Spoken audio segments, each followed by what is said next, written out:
Good morning, everybody on LinkedIn and YouTube. It's Manish and Tracy. We're back again. It is earlier in terms of time of day than normal. And also, we normally do this chat on Thursdays, and we're doing it today because in the US it's Thanksgiving tomorrow, and Black Friday is the day after. And so we thought a very timely discussion that Tracy's going to kind of lead is going to go around marketing this time of year. But Tracy wants to share something just to kind of break the ice a little bit and perhaps get you thinking about anything last minute that you still have to do to prepare or ideas. Yeah, and What? this is also a great application for AI. So I had some ingredients in my pantry and I asked ChatGPT, what can I make with a can of pumpkin, condensed milk, a couple eggs, and I just basically listed all the stuff I had in my pantry and fridge. And it said, cool, here's the recipe we can make for a pie. So I will share my recipe on the screen here with how I use ChatGPT to turn my pantry ingredients into a cohesive pumpkin pie. It turned out great. And if you go to the next slide, I even use it to troubleshoot my crust. So I have to make my own crust. I'm a food snob like that. And you never know how much water to add because too much water, your crust gets gluey and it's just not great. Not enough water doesn't stick together and you can't roll it. So I took pictures of my crust, sent it to So ChatGPT, and asked, is this enough water? So Let me see. Tracy helped me understand as being the AI cynic of this pair. She helped me understand the value here of AI. Oh, there she is. She helped me understand the value of using AI. I'm like, why can't you just go to the New York Times recipe section and just find a recipe? But what Tracy did, of course, is just list a bunch of random ingredients. Well, not too random, but uh, adjacent ingredients, and the ChatGPT provided her with a reverse engineered idea for something to make, and of course gauged the quality of her crust. I'm not sure I'm ready to go that far yet, but I do like the idea of if you're stuck for what to make, whether it's this holiday weekend coming up or anytime, to take some ingredients because we all face this, right? You end up having kind of an empty or odd Mhm. cupboard configuration with things that are seemingly random, but who knows? It could turn into a real gem. So save a piece of pie for me, Tracy. And Yep. sorry, folks, there's I not had a enough piece to for share. breakfast and it came out great. Yeah, and we'll put up our email addresses if you want an actual copy of that recipe. Tracy would be more than happy to share it. But let's get into the real discussion for today, which is holiday marketing. And I know Tracy just did a short course Mhm. for small businesses in our area.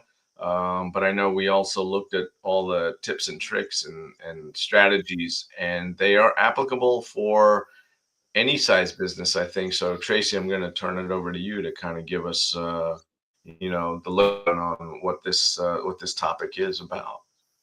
Absolutely. Yeah. This is what I shared with our Central Jersey business group last week. And the group I shared this with was a lot of small business owners. So, wellness salons, retail stores, boutique stuff like that. But this really does apply to any size business. If you're selling to consumers, this can apply. And the holiday season, like it's top of mind, it's prime time for everyone to engage with customers and boost sales. So I'll share some slides that cover effective marketing strategies, how you can boost your customer engagement, use promotions, and just maximizing our sales opportunities. And again, as with the recipe, we'll put Tracy's email address here. And of course, if you're watching on LinkedIn, you'll easily be able to connect with her or me, and we can share the content that you see here because Tracy has a whole heck of a lot more behind what you're going to see on here that she presented in the little course she taught. But yeah, holiday season matters. It matters a lot. That's why it's called Black Friday in about 2 days. Absolutely. I know a lot of people have been planning their Q4 marketing, 6 months prior to today. And little teaser, if you stay till the end, there's a QR code that you can scan, and it will take you to my website where you can download 4 different playbooks that I've put together that talk about email, maximizing dwell time in your store, your marketing timeline, and a checklist. So we know the holiday season, it's a peak time of year. People are feeling more generous. It's gift giving. It's the core part of the holidays, and people want to share appreciation and care for their loved ones through gifts. Emotions are also high, so there's a lot of emotional driven purchases being made, emotional driven decisions, and there's a lot of urgency because people are stressed out and they want to buy their gifts. They feel the timelines, they feel the pressure, and also they're just completing end of the year tasks. So if you do professional services, for example, maybe you're an accountant, this is also time of year to start reminding people, get your end of the year plans wrapped up. So there's a lot of ways that different businesses can maximize this time of year. And then after the holidays, sometimes people overlook this. This is a great time to take advantage of that quiet time in January where people can start looking at self-care and buying gifts for themselves and getting their New Year started off right. One of my favorite parts about this discussion, Tracy, as I see that image in the background, is our beautiful little. I guess we could call it a village, right? Yes, Our beautiful village of Somerville, town of Somerville in New Jersey, and these businesses are small businesses of all types. As Tracy mentioned, you could be a law firm, you could be an accounting firm, but you're gonna find like custom suit tailors. You're going to find shoe repair guys. You'll find tons of t-shirt printers. They right there on demand, on the spot, with your design. So this is relevant for everyone. And I think everything Tracy's going to talk about is really about how to do things efficiently, because these people are in business, right? The people you met, they're obviously in business. Some of them are probably doing pretty well, but they could probably do it a lot smarter instead of working overworking and burning themselves out. So there's a little bit of takeaway there. Like there's some really good business operators out there, but even they could use these tips. So let's see. Yeah, absolutely. And it's all about doing more with less. But I have to admit that last image, it's yeah, Somerville like, and I'm based in Somerville, but that's a mid-journey image. I yeah. just don't want any Somerville natives to look at that and say, I don't recognize my store there. Oh Um, yeah, yeah. Well, but it also, changes frequently. this is true. It's pretty dynamic If you don't downtown. follow these tips and tricks, your store won't be in that image at some point. So I guess That's that's right. the point as well. Yes, we want to help people be successful. So when you look at the holiday period, there's 3 seasonal revenue windows. We have the before gifting, which can start November, early December. But even prior to that, some shops might want to start ramping up their gifting marketing in October. But this is when customers are preparing for the gift giving season. Then we have the during gifting season, pretty obvious. So December 10th through 24th, it's the peak gift buying period. And that's when our retailers will see the highest sales volumes. And then we have after the holidays. So December 26th through mid January. I like to consider this the post holiday period. And this is when you can take advantage of customers who are redeeming gift cards, gift money. They might be exchanging items and taking advantage of sales. So understanding and capitalizing on these 3 revenue windows is really important to maximizing your seasonal sales. And none of this changes because we've been through this before, but this might be a little bit more severe. None of this changes because people are going to spend less. The pattern of when they spend probably doesn't change. It's going to be the same. So the opportunities remain the same. But if you're one of, like, let's go to Somerville. If you're one of the 6 or 10, I don't know how many there are now, hairstyling and barber shops in the area, how do you get more business for yourself? I mean, obviously they've got their fixed base, but it's still competitive. Right, right. Which leads us into this slide where we talk about removing friction. So I've adopted Jonah Berger's reduce framework, and this really applies to any kind of business. But It kind of narrows things down to how do you remove friction for your customers? And especially during the holidays, people are already stressed out. So you don't want to have more stress. So, how do you remove friction and not push harder, but make this buying process feel lighter for people? So, if I were to go through each of these bullets, you want to give customers freedom, which addresses reactance, let them experience the value, which is endowment, breaking choices into manageable steps, which is what relates to distance. Uncertainty, you want to remove doubt and then show multiple sources of proof to corroborate evidence, and then just make that action effortless, which is ease. So when you reduce these barriers, holiday shoppers can convert faster and they also feel better about their decision. And just for some So examples, like, yeah, oh no, I was just gonna say, like, I know Tracy does an excellent job of this on her website. She has testimonials and reviews, right? I consider that to be exactly. a huge step in reducing or removing friction or doubt, right? In Hmm. the sense of that when they come to that decision making point, like, oh, do I buy? Do I work with this person or not? Nothing speaks louder than corroborating evidence, or in the case of just the internet lingo, reviews, right? Those are Exactly. so valuable. And it could be something as simple as having micro testimonials that you're put into your social media content. You include them, maybe a short line in your email marketing that you're sending out. Definitely should be on your website. You can also have them as signage in your store too. Just include that as part of your merchandising. That's a great idea. I mean, realtors sometimes they obviously put things for sale on the market in their windows, their storefronts. Hmm. But what else do? They send out postcards and other information that says "just sold." Right? Yes. So that's their way of recruiting new customers, is to indicate that they are successful at what they do, because let's face it, that is another very crowded field.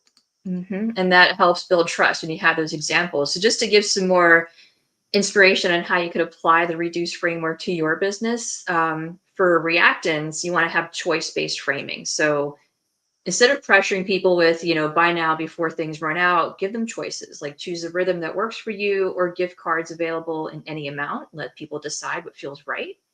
You could also give people, your top three picks or touch and try setups.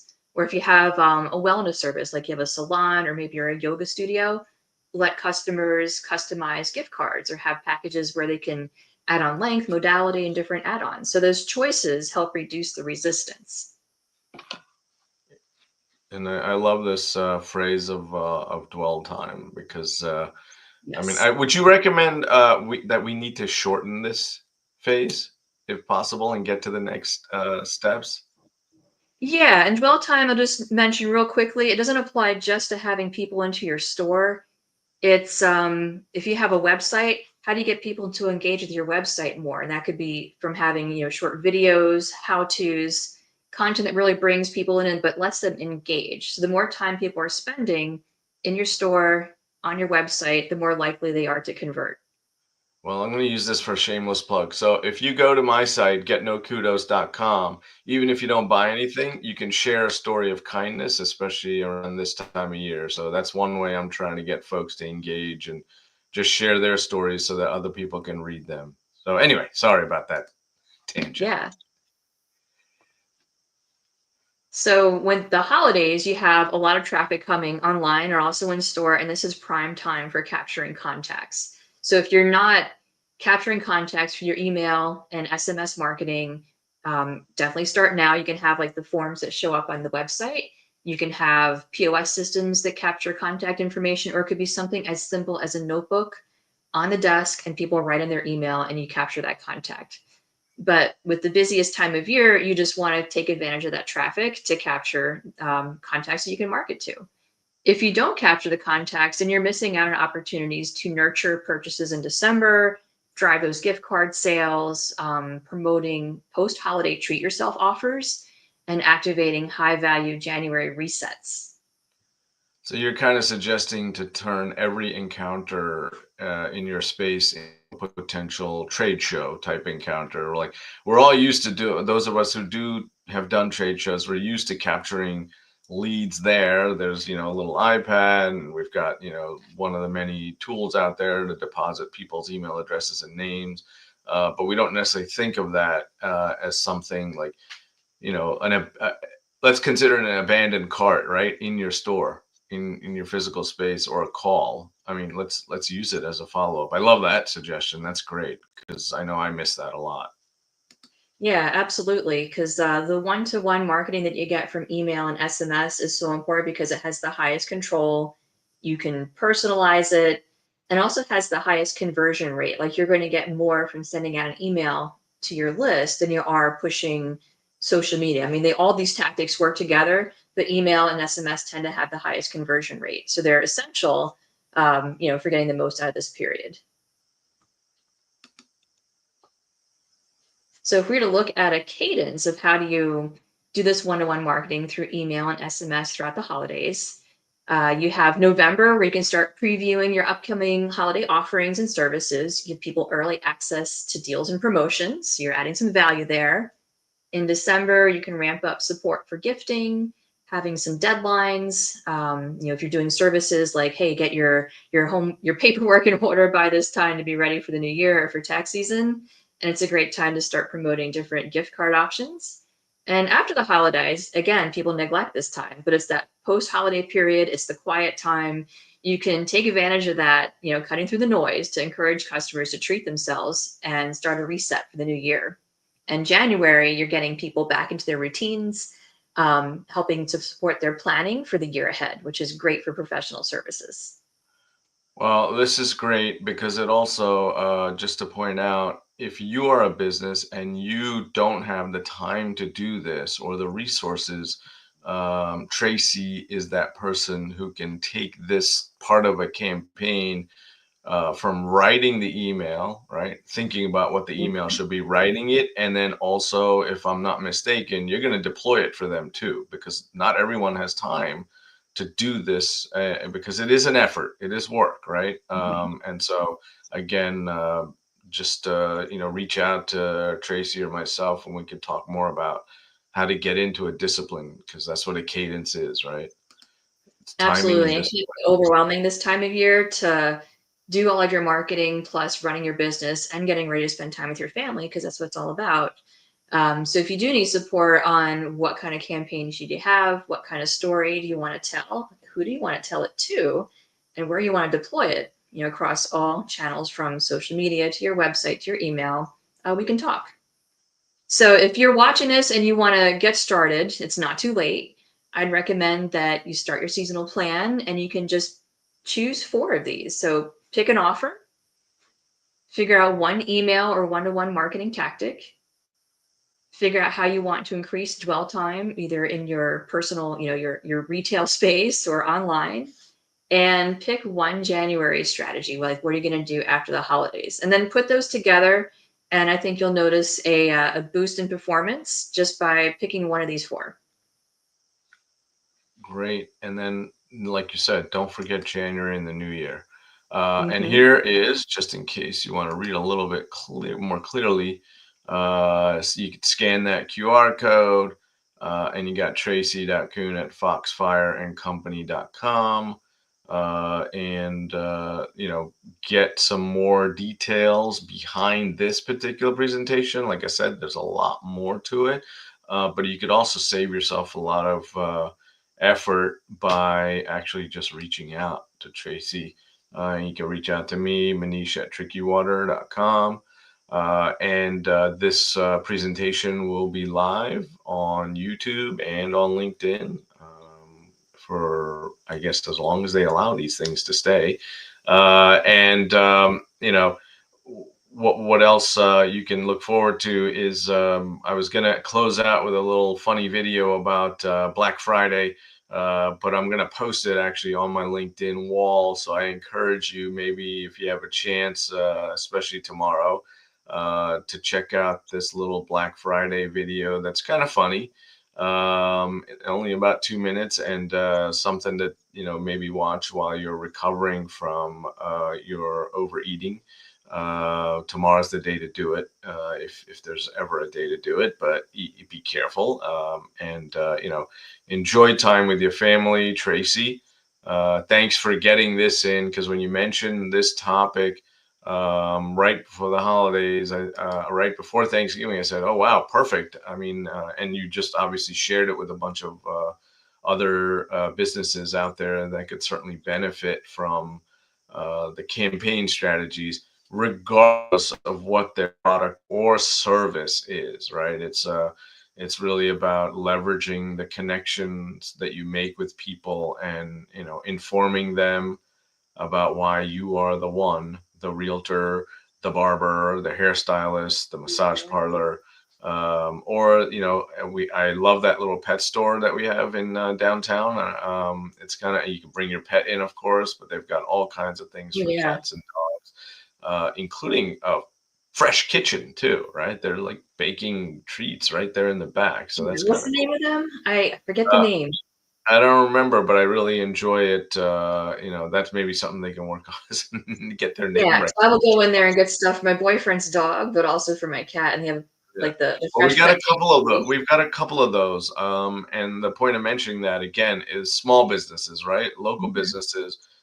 We have about three or four of these little boutique pet stores that are independent of large chains and franchises, and I enjoy them because you talk to the owner, and usually the goods are almost the equivalent of farm to table for pets.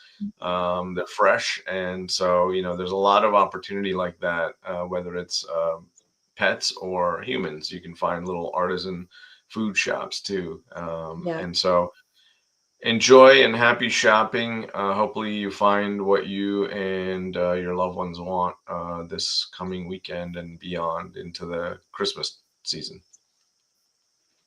And anything else, Tracy, or we're gonna sign off? I think we can sign off. I know Black Friday, I'm looking forward to going for a hike, so I'm gonna opt outside. Oh, good. All right. Well, that's a good idea. That's a good way to work off that meal. So, all right, everyone, take care. We'll see you in another episode in a few weeks. I think we're going to touch on AI and SEO and social media in the next few episodes. And we're going to have some guests. So, stay tuned for Yes. those announcements. See ya. Have a great weekend. Bye. Bye.